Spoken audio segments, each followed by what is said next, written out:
Күгәрсен авылында туып үсеп, ошо авылда гомер итүсе безнең иң кадерле газиз кешебез, әсәебез Вәсилә Фатих кызы Ибраһимовага 21 февральдә 86 яшь тула дип язалар безгә Вәсилә инәйнең балалары.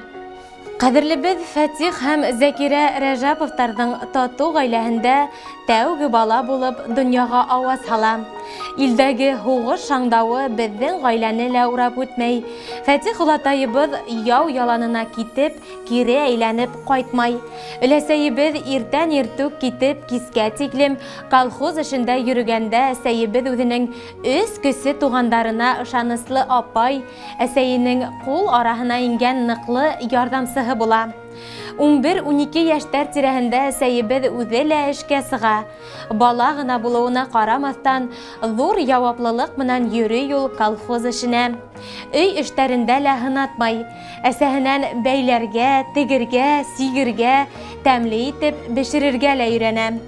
1953 елда илебез алдында үз бурысын үтәп, Әрме сафтарында хезмәт итеп кайткан Күгәрсен авылы егете безнең атаебыз Хәсән Хөсәйин улы менән кавышып, гөрләтеп, туйдар яһап, тормыш корып ебәрәләр һәм 57 ел бергә иңгә-иң терәшеп, бер-береһен бер караштан аңлап, тату гомер итәләр улар. Мөхәббәт емештәре 6 балаларына гомер бүләк итәләр. Без әсәебезнең матур итеп тегеп биргән күлдәктәрен киеп үстек. Кистәрен ултырып шалдар бәйләй ине. Без үскәндә хатуда кытлык булу сәбәпле әсәебез мендәр тыштарын, селтәр корамаларны үзе семәрләп сигә ине. Төсле сәскәләр күзең яуын алыр ине әсәй сиккән корма шаршаударда.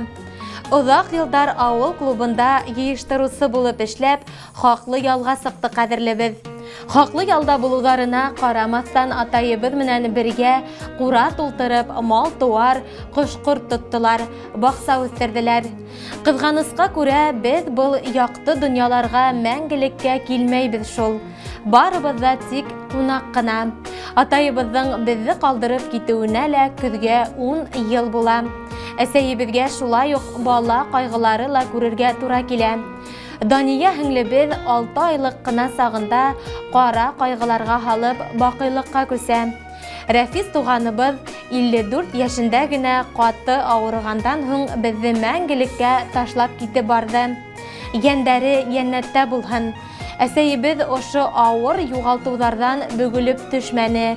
Бар сабырлыгын җыеп, балалары өчен яшәне, яшәй. Йән-янсәрдәрен үстереп, аякка бастырышуда ла әсәебезнең ярдәмен хана беткеһез. Безнең һәрберебезнең балалары өләсәйдәре бәйләгән оек баштарны, бияләйдәрне киеп үсте. Әле булһа ла йәндәренең хәлдәрен белеп тора.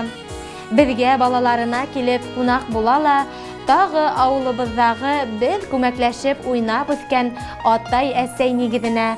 Атаебыз менән озак елдар бәхетле гомер иткән туган йортыбызны һагынып кайтып китә. Ә без үз сиратыбызда ата йортын ташламаска, ешрак кайтырга тырышабыз. Яшь сагында әсәебез моңлы итеп йырлай ине.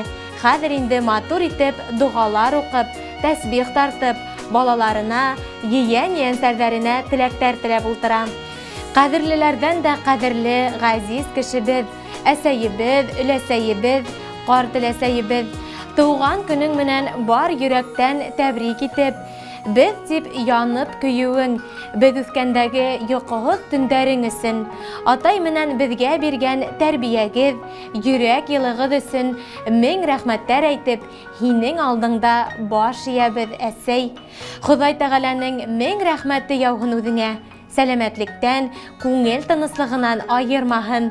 Һине борсуларга һалмай, хафаландырмай гына яшәтә алһак, без бик бәхетле булыр инек. Сөнки күптән инде үзебез атай әсәй булһак та, һинең кәңәш фатихаларыңа, изге теләктәреңә һаман да мохтаҗбыз. Ердә әсәй тиеп әйтер кешең булуы безгә балаларыңа иң зур бүләк, бөтмәс куаныс. Хөрмәтле Вәсилә Фатих кызы, балаларыгызның Ейен сәрдәрегіздің, бүлә сәрдәрегіздің изге, қайнар тіләктерін мұңлы йырға қошып тапшырабыз. Рәхим етіп тыңлағыз. Туған күнігіз құтлы болған. Өстердің сен әнкей беші балаңыны,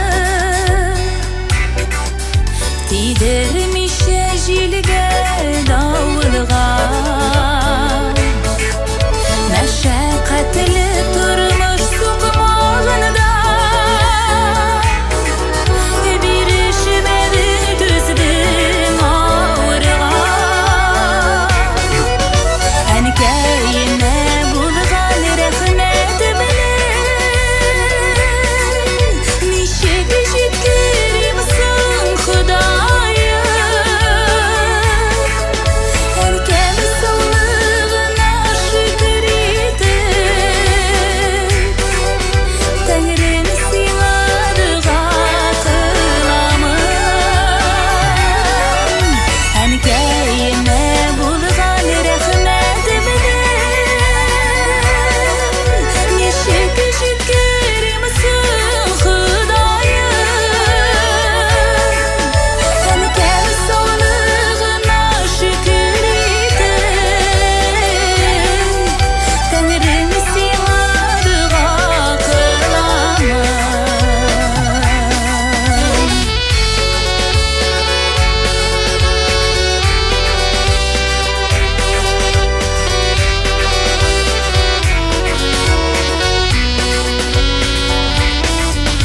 Шатлығыңда болды хәсрет,